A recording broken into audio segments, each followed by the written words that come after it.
Okay, happy fifth episode, people.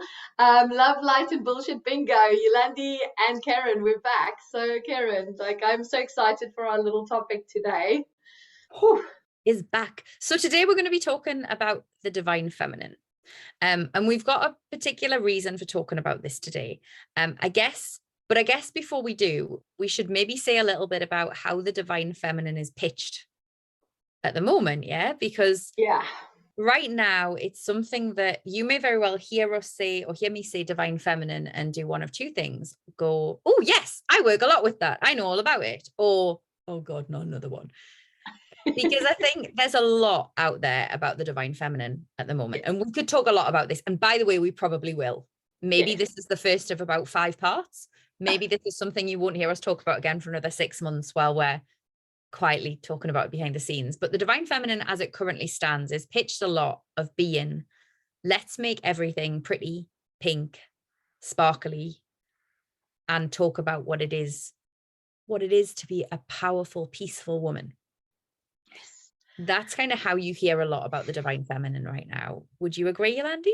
Oh man, and I think that's why I'm kind of in the camp of sorry, I'm just going to get my little vomit bucket and go, ugh, I'm so sick and tired of people painting it in that light. So yes, so I'm definitely of the camp of I think this word has been misused, misunderstood, everythinged, and it's just people are missing one of the biggest elements of this, and this is a reclamation. There's so much more depth to this word, this concept, this idea, and I think it's time that we speak about it, and that's why we're here today, because I want to debunk this whole thing of pink fluffy, let's all kumbaya hug each other, because I'm frankly fucking sick and tired of it. Yeah, so that's where I'm at the moment with the concept. Agreed. And I guess in some ways that's where I've been at for quite some time with it. You know, I wrote a book last year called The Divine Feminist that is kind of about, let's get away from thinking about the divine feminine as one being the only important thing. Yeah. It's half of the whole, it's part of the whole. And 2, as just being what you expect it to be. There is a whole spectrum of feminine energy, of which the pretty pink and sparkly is only one part. Yes. And then this weekend, as we record this on a Tuesday, the weekend just gone, we had an adventure that has initiated us both into something even deeper in terms of this topic. And before we go any further, we probably need to tell you a little bit about what that adventure was. Yeah. So we went to the Isle of Man, and myself, Yolandi, and our wonderful friend Rachel, who are all part of Project Earthwork, which undoubtedly you've heard us talk about, went to the Isle of Man for Isle of Man? No, we didn't. We went to the Isle of Wight. Isle of Women. Isle of Women. My mum kept calling it Isle of Man. That's why I'm saying that. The Isle of Wight for the Awakening Festival. And as Yolandi picked me up from the airport, as we are driving to get the ferry to the Isle of Wight, and Nelly said man again, all of a sudden we're driving through this tiny little country village, and I literally doubled over in pain. Saw a building and doubled over in pain, and was kind of making noises as though I was in labor, effectively. As I'm sure Yolandi will attest to from sitting. Oh my God, it was so frightening. And Yolandi, in all of her wisdom, as I'm going, it hurts so much, what do I do? Said, Google the village that we were in and the name and the word witches. Google this, there is something here. And what we learned was that in the particular village we were in, some over 100 years ago, there was a group of women who were accused of witchcraft, accused of bringing disease to the town, and as a result were beaten to death and were buried in the woods near the village. So of course, when we learned this, of course, the first thing we did was drive to the woods and go and find the trees where they're buried, right? Because that's a sensible thing that any normal person would do. So off we went on our little road trip, going to a really random place that neither of us really knew where we were going. Me still sitting in the passenger seat, holding my belly, going, Yolandi kind of, what's happening? Where are we going? What's happening? And so, set the sand nav to the woods. Off we go. So off we walked into these woods. And what we found were 3 trees. there were originally 4. One of them blew over. 3 trees that were where these 3 of these 4 sisters were buried. They buried them separately, by the way, so they couldn't conspire and commit more witchcraft while they were dead. They had to be buried separately because they were frightened they'd talk to each other dead. So what we found were these 4 trees, one of which was the most peaceful place I've ever been to, that had clearly had beautiful rituals done to it, that had a circle cast around it, that had offerings hanging from the branches of the trees, that was so peaceful and also felt so incredibly sad. One was just angry. I walked up to it and I could just hear screaming. All I could hear, I fully expected there was a squirrel in the tree and I was waiting for the squirrel to go and jump out and attack me because there was so much anger there.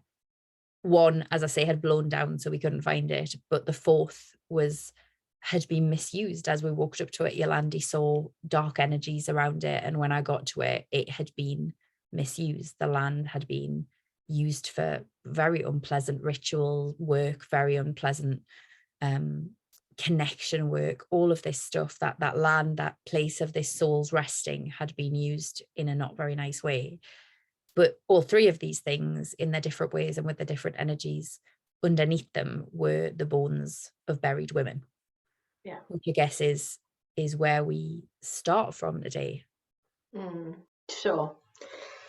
And it's just so interesting me listening to you telling this as well, because it was sadness, and it was anger, and it was rage, and it was like all of these feelings of like disempowerment, loss, buriedness, like just helplessness, basically being in that space, and these women being buried in the earth. And this really, like I said to Karen, I've really just started dealing with the sadness of what was really in that space and what we actually experienced when we connected with how it felt in those sacred spaces there, and how those women must have felt being in those spaces, buried in the earth right there. Yeah, absolutely. And it's led us to realize, I guess, talking about this and everything that unfolded thereafter, because the whole weekend turned into a bit of an initiation for us that we didn't expect, and in the weirdest ways led us to look at all the ways that we have been buried, that we have allowed parts of ourselves to be buried. I keep looking down because I'm finding this quite difficult to talk about, actually, and I don't want to sit here and cry my way through a podcast. It's okay, you can. Thanks. I had a friend of mine in Yolandi's, the lovely Sarah, said to me at one point on Sunday, we've met before. We've never met before. We've only ever seen each other online, and we met. And she said, you know what I didn't realize about you until we met? That you're sexy. Mm-hmm. And I went, oh, but that's something I've buried. Because that's something that in experiences gone by, in circumstances gone by, it wasn't safe for me to be sexy. It wasn't allowed for me to be sexy. It wasn't comfortable for me to be sexy, and not for me, for the people around me. And so what did I do? I went, I'll not be sexy then. Okay. And we've just been talking about it before we started podcasting, that it's very easy to think about buried women as being these women who are beneath the surface of the earth. And there are lots of them, and we'll come back to them in a second, undoubtedly. But also, as we think about this, we have to think about the ways that each and every one of us have buried ourselves, have buried parts of ourselves, have been buried by the world. And even now, as there is this mass divine feminine awakening, what we are seeing is that huge, big swathes of what it is to be truly feminine are being buried. It is only the pretty and the palatable that is not being buried. Yes, exactly.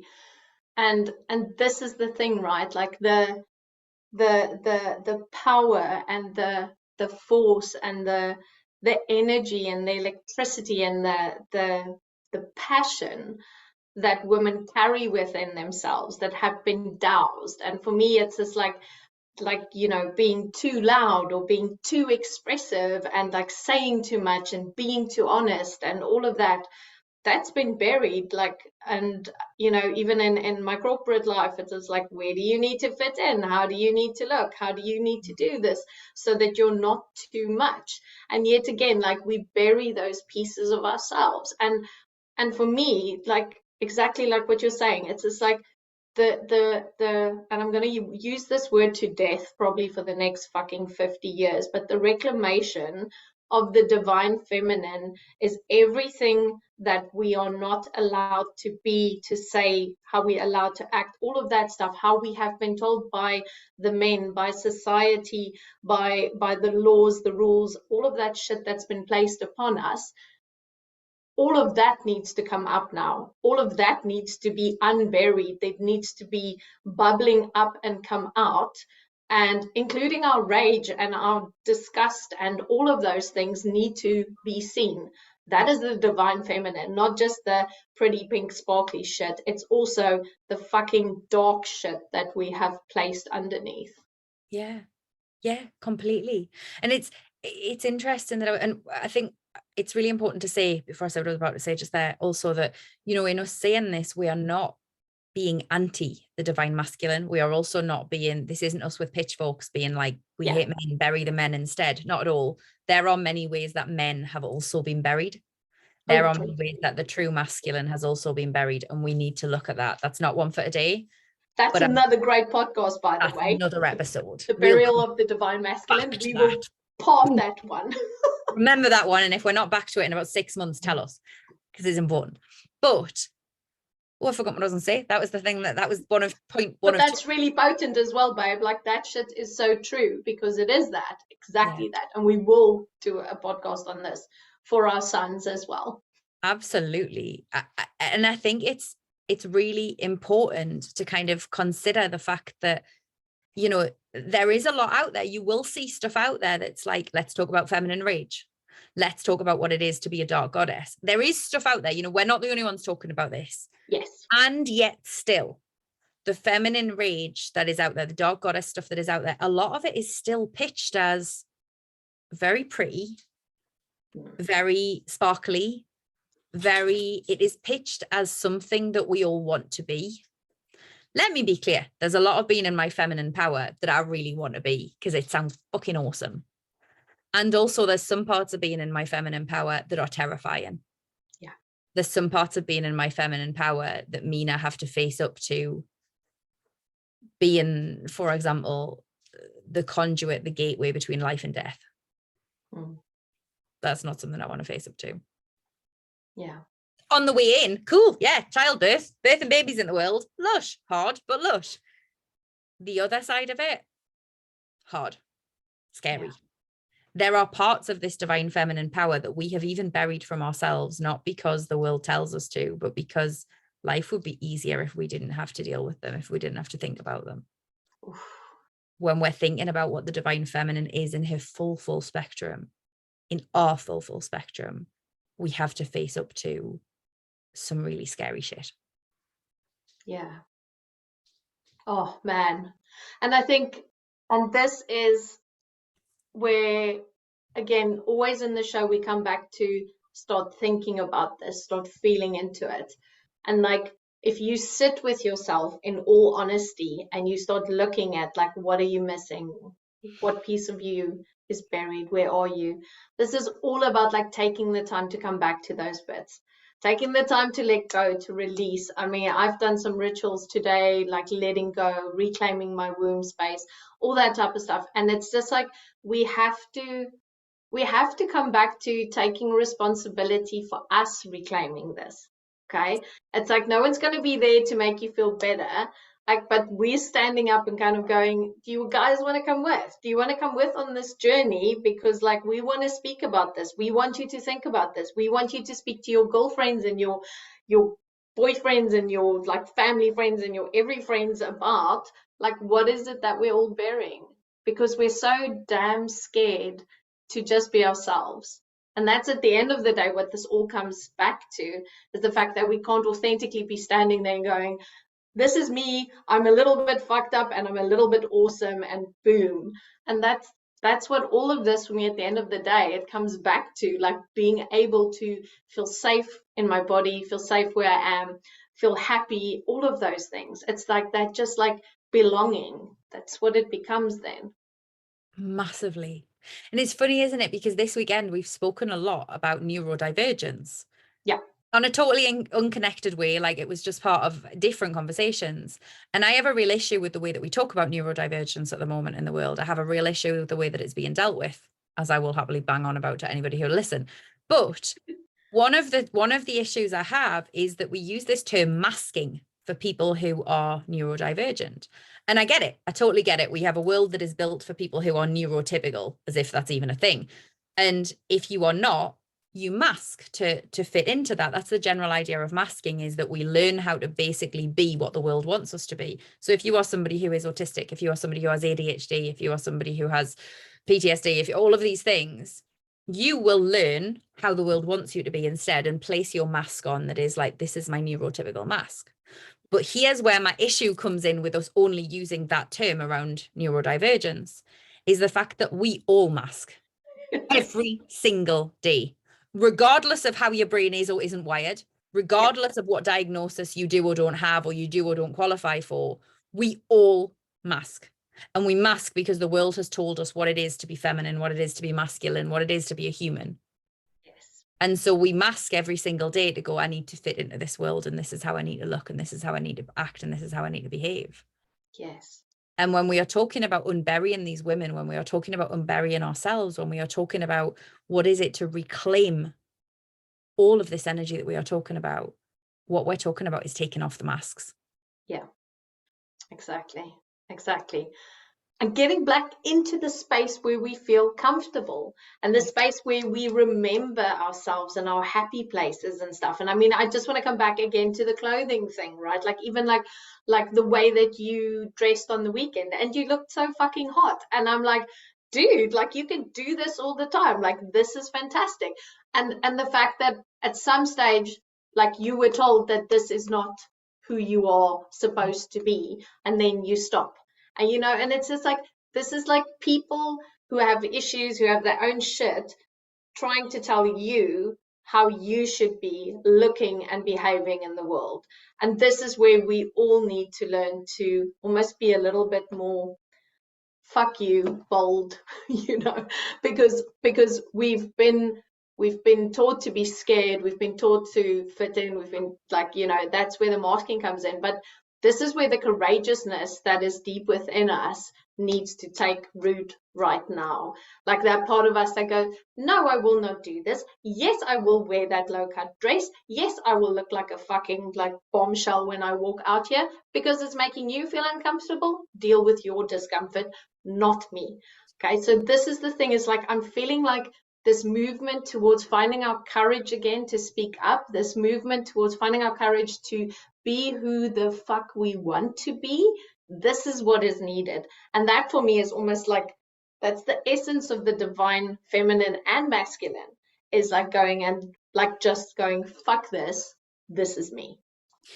You know, and you know, I totally agree with you. And you know, the word that I love that you use there is towards, because, and I think this is another aspect of the love, light and bullshit of this industry right now, is you will read a lot out there that is like, be yourself, fearlessly be yourself, go out there and change, live wholly in alignment with who you are. And I mean, hands up, I talk about that too. I'm a therapist, of course I do, that's what I've got to do. But equally, that's not easy. Yeah. Like, let's stop pitching that as though that just means waking up one morning and going, ta-da, I'm going to live in alignment with my true self. Because that's not how this works. The world has beaten us into submission. I was thinking this morning about one of the teachers I used to work with when I first started this journey, who is incredible and has had such a big part in my journey of reclamation, and also whose work stops at a point of fear, stops at a point of where she got scared. And so consequently, it kind of gave me permission to go so far and then go, no, I can't go any further with this because it's scary. Because that's what we do, right? When we have to break through the barriers, not the barriers, we have to break through the endings of the pathways of other people and carve out our own paths to find our own full selves. That's not easy. It's dead easy to walk a path that somebody else has carved. Sorry, Callie's barking in the background. It's dead easy to be out there being ourselves in the way that other people are out there being themselves. Yeah. What's hard is being us. What's really, we don't, like I say, wake up one morning and are just like, I'm going to live in alignment now. Because that takes work. It takes courage. It takes a lot of working through shit. I mean, we had a 3-hour car journey yesterday. And in the space of this car journey, we worked through so much of our own shit. Does that mean it's all done now and we are now, ta-da, fearlessly us? Christ, no. We'll be doing it for at least the next year. Well, no, that's a lie. We're doing it for at least the next 40 years. That's what we're doing. None of us are able to suddenly just step out there and do this. There's so much more to it. Yeah. Everything we do is another step towards. And like, let's stop beating ourselves up for falling back into old patterns. Let's stop beating ourselves up for the times that we're scared. Let's stop beating ourselves up for the times that we go and do something and go, let's stop that. Yeah, we're burying ourselves. Yeah, we're letting the world bury us. But we've been buried for so long. This is hard work. Yes. Oh, dude. And I totally honor that. And the thing is, what I want to say is that if more of us start supporting each other in this space, it makes it easier, right? Because I'm going to take it like this weekend, like when we were sitting in the car and we were having these big conversations and stuff, in the moments where we challenged each other on our bullshit and the way that we were behaving or the patterns that we saw or whatever, then that sparked like a moment of consciousness and you went, oh shit, I've been doing that. And then it's there. And then it's like, I know the stuff we spoke about, I'm going to be changing a lot of my behavior going forward. So part of this journey is finding your people, your person, whoever, who can basically go, that's bullshit. You need to think about this. Come on. Like, I know you're scared, but have you thought about this? Can you look at it differently?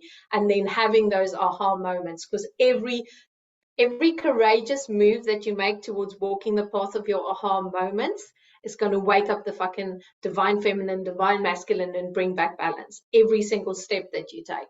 But we have to like be brave and go, oh, I see it, I move. I see it, I move. And that's the only way, step by step by step.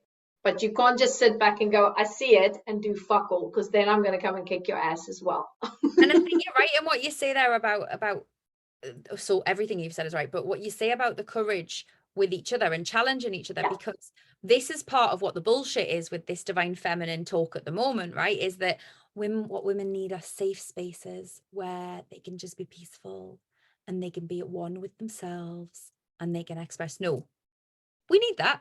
What we also need is people to call us out on our bullshit. And I can think of at least 5 times in the last week where a friend has said something and I've sat there and gone, that's such bullshit. You're holding yourself back. And haven't said it out loud because I've thought, if I say that to her, she's going to be upset. I'm not giving her a safe space. She's going to be angry. She's going to be all of the things. And so I go, okay. And then I silently sit there going, but you need to, when will you realize this? We have to be each other's mirrors. You know, as a therapist, this is something I have to do with my clients. I know in your work, it's something you do with your clients too. We have to sort of say, okay, you said this 3 times now, but actually why? Why is that true? Tell me why you think this is true. What if we looked at it from a different perspective? We need to start being courageous in our friendships. There's this, I truly believe one of the ways that we are buried is through the label of bitch. Yeah, exactly. Because we are told that if we are mean to another woman, that makes us a bitch. That means we are being unsupportive. Yeah. But what is mean? Yeah. Mean is if you talk to somebody and you're like, oh my God, you're so awful, I don't want to spend time with you. But yeah, there's a level where that's mean. Yeah. You know, we can choose not to spend time with people without insulting them. But equally mean is not saying to somebody, hold on, you're holding yourself back here. Why? Tell me why. You challenged me on something over the weekend, Yolandi, and you were like, okay, hold on, I'm going to call bullshit on this and ask you why you think that. And when I gave you the answer, you went, no, why do you think that? No, why do you think that? That's not mean. It's hard. I know I'm the worst. It's courageous, but it's not mean. Yeah, exactly. When we hold space for each other as women going through this reclamation together, we have to hold that space fiercely. Yes. We have to hold that space in a way that takes as much courage for us as the holders as it does for the people who are being held. Yes, And totally. we have to be willing to enter into those fiery relationships. Yes. And I value my girlfriends who challenge me. They're my best friends. They are the people that I will like walk through fucking fire with, because those are the people I want in my life. I don't want the people who are constantly telling me how fabulous I am. I want the people who go, what the hell did you just say? And why are you thinking this? That's what I want. And that's me personally. And I know not everyone is in that space. But what I'm saying is, if you are courageous in that way, and I know like with my best friend, it took us a bit of a dance for a few months, and then we both basically just said, okay, that's it, we're just going to be honest with each other all the time and just call out all the bullshit. But that's a mature relationship.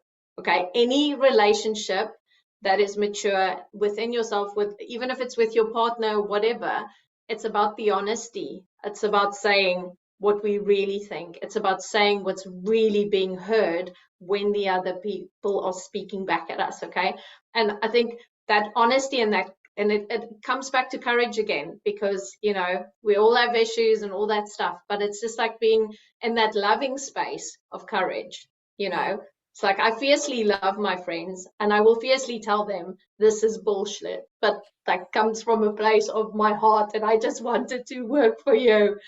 So, but yeah, so that's how I feel about that. I just, oh, man, it's so important. It's needed, isn't it? It's needed that Yeah. we think that, or we keep being told that to be in our feminine power means that we can't ever call each other out. Yeah. And we must call each other out in the ways that we go, you're holding yourself back here. And equally, we must call each other out in the ways that we go, oh my God, really though? Where is that coming from? Because that's not okay. You can't be behaving like that. What? Yeah. We have to call, and we have to call ourselves out on that as well, in terms of, how many times do we, each of us, do something and we sit there in the moment and go, this isn't what my gut says. Or I'm doing this because it's not, because it's the easy thing to do. I'm doing this because it's the way I've always done it. Now, I'm not saying that in that moment of calling ourselves out, we have to change it. We don't, not there and then. It's absolutely okay to observe it, but observe it consciously and go, I'm holding myself back here. I'm just going to park this and look at it later because I can't right now. I'm in the moment. I've already taken that step. I can't. This isn't about beating ourselves up, but it is about putting a great big flag in there and being like, hold on a second. You are letting yourself be buried once again. You are burying yourself once again. Yeah. And then taking a good hard long look at our fingernails and saying, what do we need to do in order to climb out of those graves that we've been buried into? Yeah. Because that's what's needed. Oh, I love that. Exactly. Whoa. So yeah. Dude, I need to take a breath here. This is really beautiful. And I'm just, and I think also, like, I just want to also on like the situation in the world, and like how women are rising up right now and unburying themselves. I mean, for me, like supporting that, speaking out about it, like speaking the truth about it, like sharing about it, like being open about it.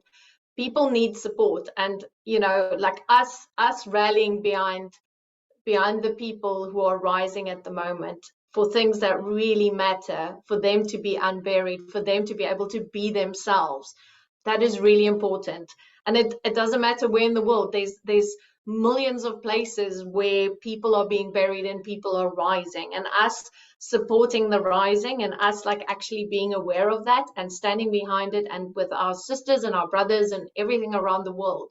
That for me feels really important, that we start speaking up about it. Completely. It's needed. Completely. And I think it kind of, that also makes me think about, as I'm talking about calling people out for not being in their truth, what I mean by that is not calling people out for your opinion on it. Yes. It's calling people out because, and the reason I say that in relation to this is, we look at, I read a post the other day about how women in Iran are currently, after the horrible events there, rising up against the call that they must wear a hijab. Women in India are rising up for the right to wear the same garment. Oof, Neither of those groups of women is right or wrong.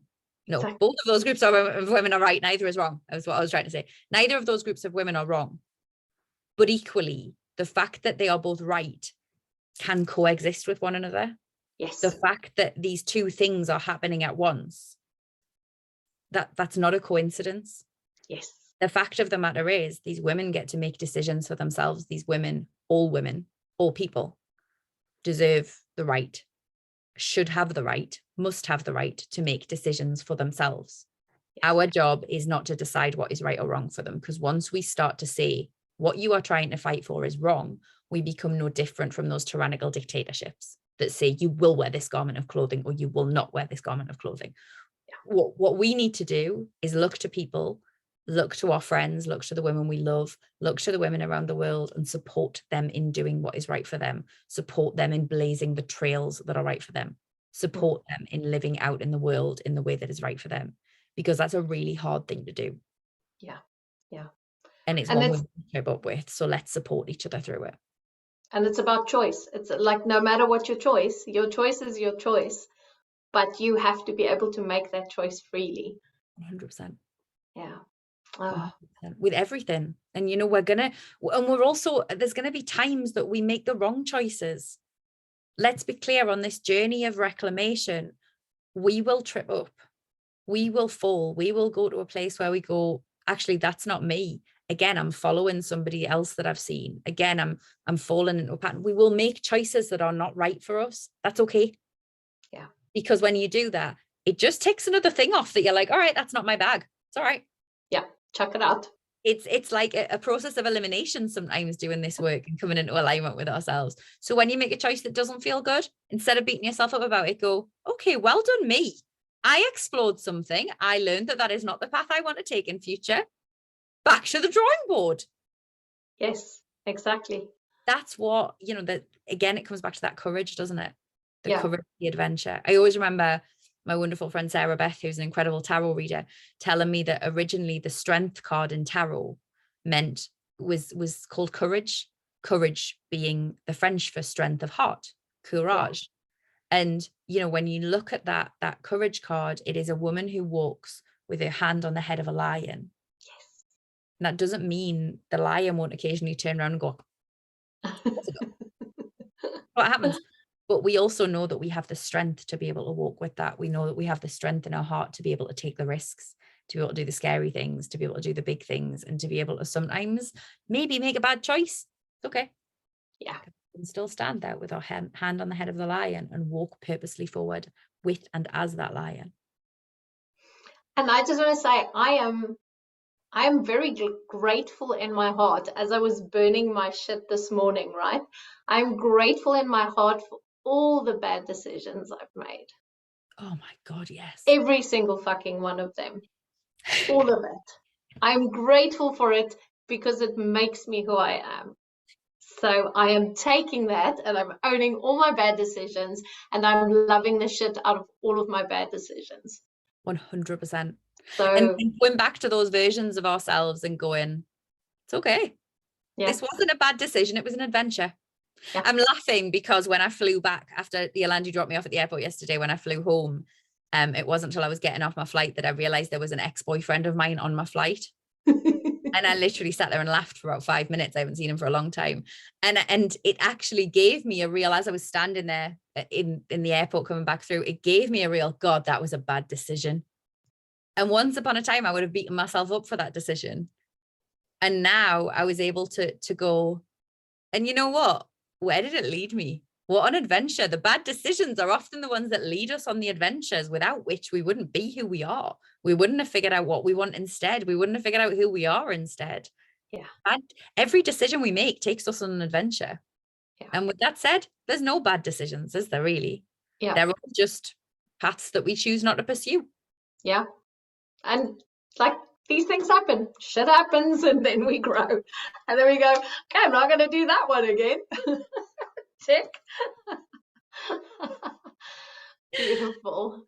Okay, babes, I think we've kind of like reached our time limit. So Yes. I feel like we are going on our own journey with this, I reckon, over the next year. So we're going to probably circle back. There's so many more things that we could talk about, and I think what I love about the podcast is as these things come up for us, we're going to be like just chucking them in here with you guys and sharing. Completely. Yeah. And I think with this one, this episode is probably very different to the other ones in that with others, Yolandi and I have come to it with a bit of a formulated idea of where we're at already. In this one, we're already processing. So perhaps it doesn't sound quite as I don't know, put together as other ones might. Perhaps it doesn't, not that we ever sound put together, perhaps it doesn't sound quite as formulated, quite as kind of bottomed out as we usually would. I'm okay with that. I'm a bit nervous if I'm totally honest, but I'm okay with that. But it is leading somewhere else. I think it is a formulated thing in itself, and it is also leading somewhere else. And I'm really interested to know, as you're listening to this, as you're watching this, what your thoughts are on this topic. I'm interested to know about the ways you've buried yourself. I'm interested to know about kind of what comes up for you as we're saying this, about the bits of what we're saying you go yes, and the bits of what we're saying you're like, oh hell no. Yeah. Because this is a journey that it's not just us that are on it. It's a journey that we're all on right now in so many different ways. And I'm fascinated to know where this conversation takes you. Yes. Please do let us know. And for me, like this podcast, like my biggest goal with this podcast, you need to think. That's why we chuck this shit out there. It's for you to think. It's for you to go, oh, I didn't consider this. Maybe I didn't like think about it this way. Maybe I don't want to think about it this way. That is what this podcast is all about. So yeah, so like today was like a journey into this because we were both feeling so passionate about this journey that we took with those beautiful women in that sacred forest in that space. And it's just like, sometimes we just need to share these things so that we can like set the ball rolling, and your brain's going. And that's a biggie for me. So yeah. Okay, beautiful. Okay, so yeah, we'll be back next month with who knows what, but we're very excited as always to speak to you. Thank you so much for listening and watching. Awesome. We'll see you guys next month.